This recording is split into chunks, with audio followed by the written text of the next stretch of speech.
Assalamualaikum warahmatullahi wabarakatuh. Perkenalkan, nama saya Rasnadi. Saya mahasiswa dari Universitas Trisakti Bekasi yang akan menyelesaikan tugas UAS Intermediate Accounting dengan dosen pengampu Bapak M. Rosidi SE MM. Saya dari Fakultas Ekonomi Bisnis dengan nomor NIM 2892 050072 semester 3.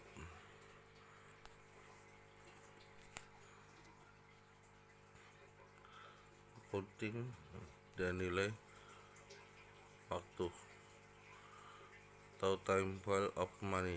Konsep dari nilai waktu dasar di dalam ilmu akuntansi. Istilah nilai waktu dari uang atau biasa disebut dengan time value of money menunjukkan hubungan antara masa atau waktu dan uang, bahwa $1 yang diterima oleh perusahaan pada hari ini akan lebih berharga daripada $1 yang akan diterima di perusahaan di masa yang akan datang.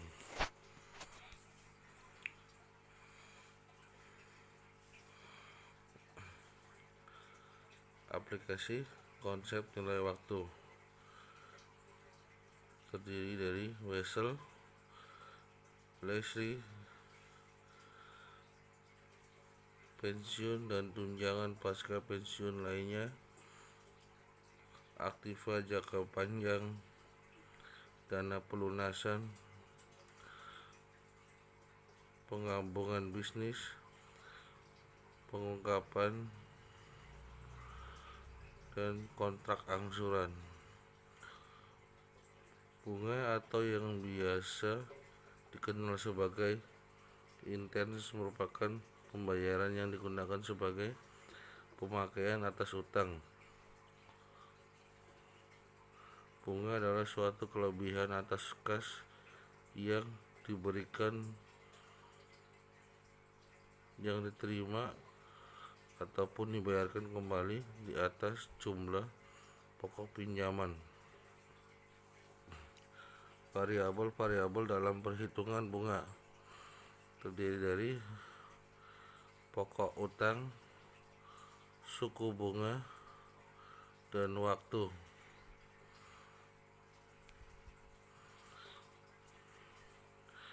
Bunga sederhana atau yang biasa dikenal sebagai simple interest hanya dihitung pada jumlah yang merupakan pokok pinjamannya. Jumlah dari bunga ini adalah suatu pengembalian jumlah pokok sepanjang satu periode perusahaan.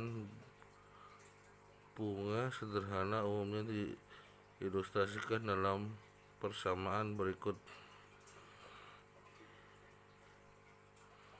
P kali I kali N, di mana P bunga dan I suku bunga dan N jumlah periode atau waktu. Contohnya sebagai berikut, bisa Anda perhatikan.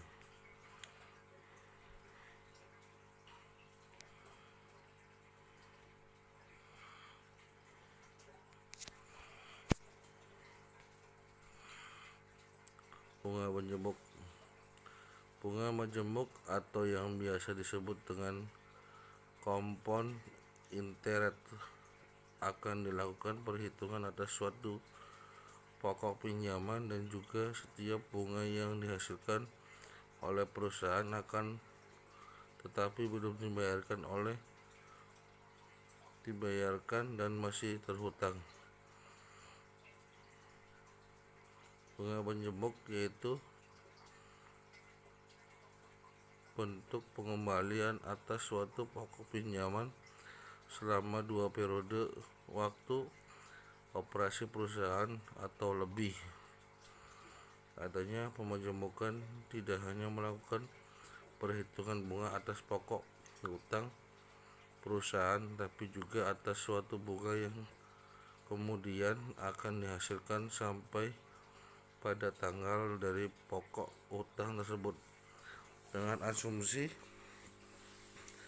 bunga tersebut disimpan di dalam suatu deposit. Contohnya sebagai berikut. McDonald mendepositkan 10.000 US dollar pada Last National Bank yang akan membayar bunga sederhana 9% per tahun. Tomal Creek Company kemudian mendeposit 10.000 US dollar lagi pada First State Bank yang akan membayar bunga majemuk 9% per tahun, yang dimajemukkan secara tahun. Juga diasumsikan bahwa Tomal Creek tidak akan menarik setiap bunga sampai 3 tahun dari tanggal deposit dilakukan.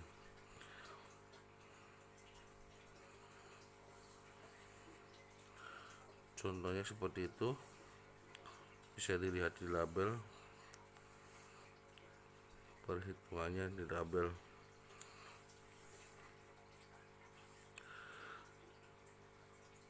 Tabel bunga dan isi terdiri dari tabel nilai masa depan dari 1, tabel nilai sekarang dari 1. Yang ketiga, tabel nilai masa depan dari anuitas bisa sebesar 1. 4. Tabel nilai masa sekarang dari anuitas bisa sebesar 1/4 nilai yang diharuskan didepositkan sekarang pada suku bunga tertentu agar bisa ditarik sebesar 1 pada akhir interval periodik reguler. Tabel nilai masa sekarang dari 1 jatuh tempo sebesar 1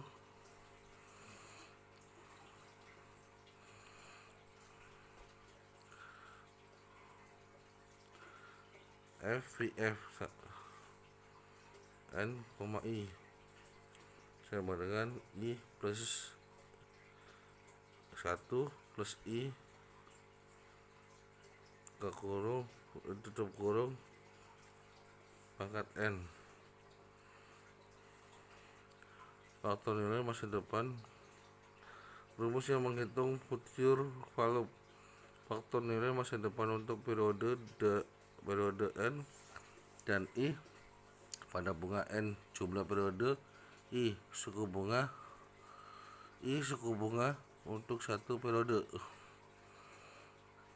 Seberapa sering bunga dimajemuk bisa membuat perbedaan yang besar dalam tingkat pengembalian. Sebagai contoh, bunga tahunan sebesar 9% dimajemukkan setiap hari akan menyediakan hasil 9,42% atau selisih sebesar 0,42. Angka 9,42% tersebut dikenal sebagai hasil efektif.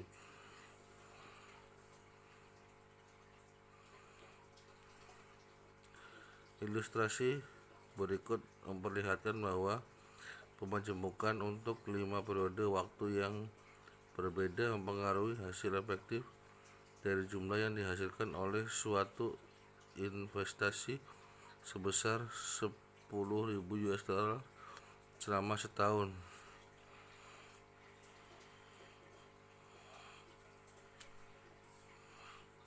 Tabelnya bisa dilihat compounding period.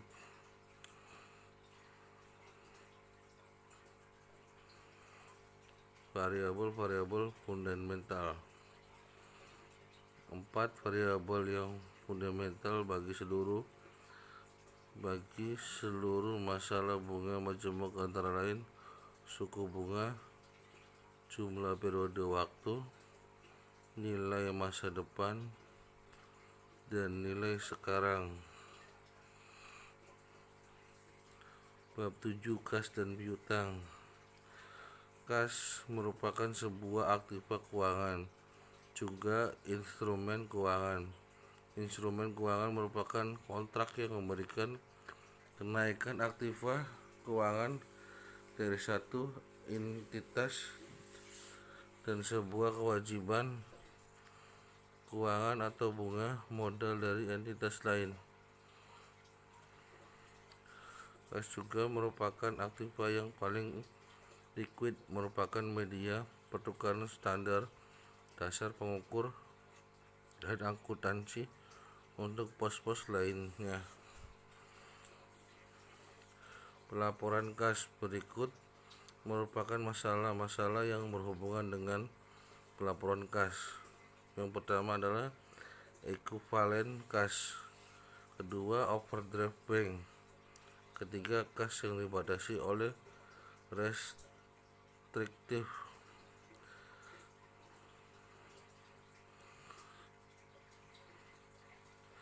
equivalent bank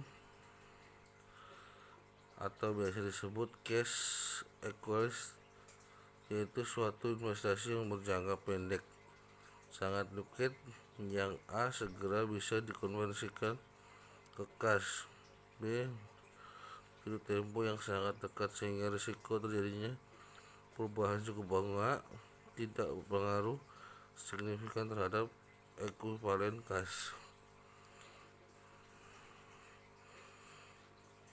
Contoh antara lain threshold bill, dana pasar uang, serta kertas komersial. Kas yang dibatasi oleh restriktif. Jika jumlah kas restriktif material, maka kas ini dipisahkan oleh kas reguler yang bisa digunakan perusahaan. Kas yang dibatasi restricted kas diklasifikasikan ke dalam aktiva lancar ataupun aktiva jangka panjang. Hal itu tergantung pada tanggal pengeluaran kas. Kas ini diklasifikasikan dalam kelompok aktiva lancar apabila kas tepat kas akan digunakan dalam melakukan pembayaran terhadap kewajiban perusahaan atau jatuh tempo. Ikhtisar pos-pos yang berhubungan dengan kas. 1. Piutang. Piutang merupakan klaim atas uang, barang, ataupun jasa kepada pelanggan ataupun pihak lain yang berkepentingan di dalamnya. Piutang dagang. Piutang dagang adalah sejumlah barang maupun jasa yang terhutang oleh pelanggan, di mana barang ataupun jasa itu telah diberikan kepada pelanggan di masa lalu sebagai bagian dari operasi bisnis yang normal bagi sebuah perusahaan.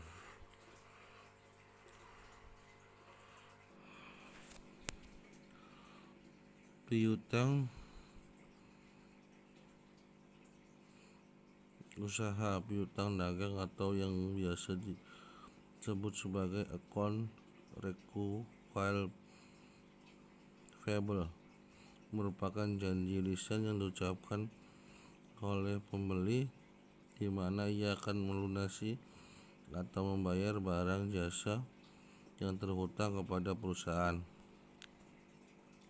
Wesel tagih. Wesel tagih atau yang biasa disebut sebagai note receivable, yaitu merupakan janji yang tertulis dari pelanggan ke perusahaan untuk membayar sejumlah uang tertentu dan di tanggal tertentu di masa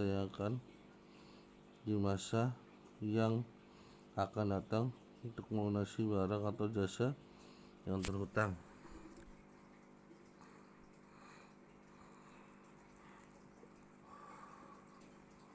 Piutang non dagang.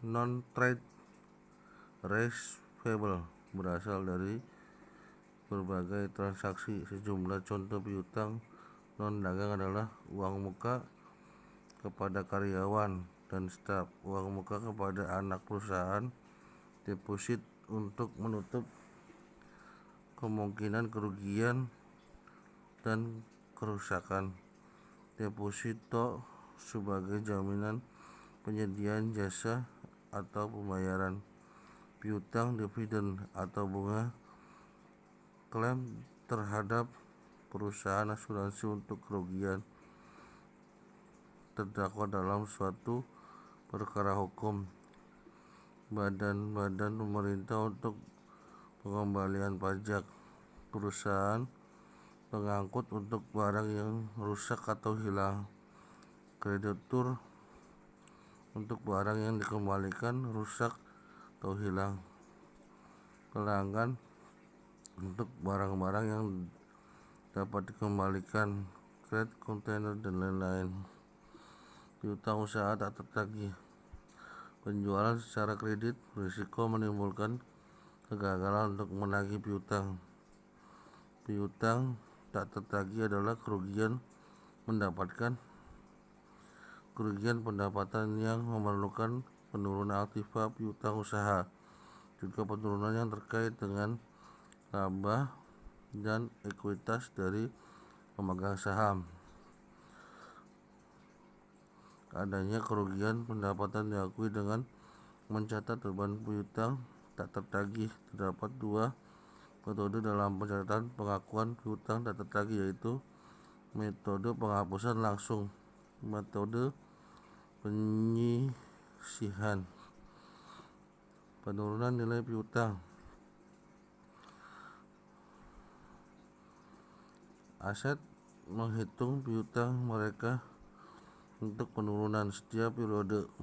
Pelaporan kemungkinan kerugian antara lain masalah keuangan yang signifikan dari pelanggan, kegagalan pembayaran, negosiasi kembali dari kebijakan piutang karena kesulitan keuangan yang dialami oleh pelanggan, penurunan estimasi arus kas di masa depan, dan sebuah kelompok piutang sejak pengakuan awal, meskipun penurunan tidak dapat diidentifikasikan dengan aset pribadi dalam sebuah kelompok. Wesel tagih. Pengakuan wesel tagih. Suatu wesel tagih didukung oleh adanya suatu proses atau yang dikenal dengan promissory note formal, yaitu merupakan suatu janji yang tertulis untuk melakukan pembayaran sejumlah uang tertentu kepada tanggal tertentu di masa yang akan datang. Wesel tagih umumnya berasal dari pelanggan yang membutuhkan perpanjangan periode, pelanggan berisiko tinggi atau pelanggan baru, pinjaman kepada karyawan atau anak perusahaan, penjualan properti, pabrik, dan peralatan, transaksi meminjam atau mayoritas dari wesel. Penilaian wesel tagih. Wesel tagih yang berjangka pendek dicatat dan dilaporkan pada net present value atau nilai realisasi bersihnya, yaitu pada jumlah nilai nominalnya yang dikurangi dengan sejumlah penyisian yang diperlukan. Disposisi piutang usaha dan wesel tagih. Secara umum, adanya piutang usaha maupun wesel tagih bisa ditagih pada saat terjadi jatuh tempo dan kemudian dapat dikeluarkan dari pembukuan perusahaan. Penyajian dan analisis. Aturan umum dalam klasifikasi terhadap piutang adalah sebagai berikut: memisahkan semua jenis piutang perusahaan, menjamin akun penilaian dapat cepat secara tepat mengofset akun piutang yang akan terkait menentukan piutang yang telah diklasifikasikan ke dalam kelompok aktiva lancar dapat dikonversikan menjadi kas.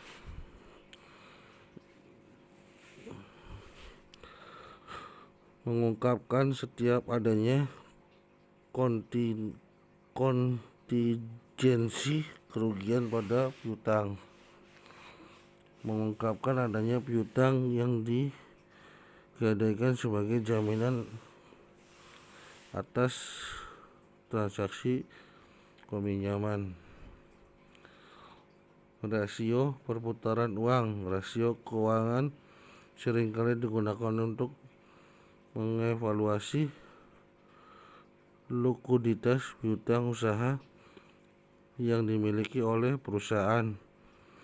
Rasio yang digunakan dalam melakukan penilaian terhadap likuiditas piutang yaitu rasio perputaran piutang. Rasio perputaran piutang dapat mengukur beberapa kali secara rata piutang yang berhasil ditagih dalam satu periode operasi suatu perusahaan. Rasio ini kemudian bisa dihitung dengan cara melakukan pembagian antara penjualan bersih dan piutang rata-rata bersih yang beredar pada tahun berjalan. Sekian penjelasan dari saya. Bila ada kekurangan atau kesalahan mohon dimaafkan. Wassalamualaikum warahmatullahi wabarakatuh.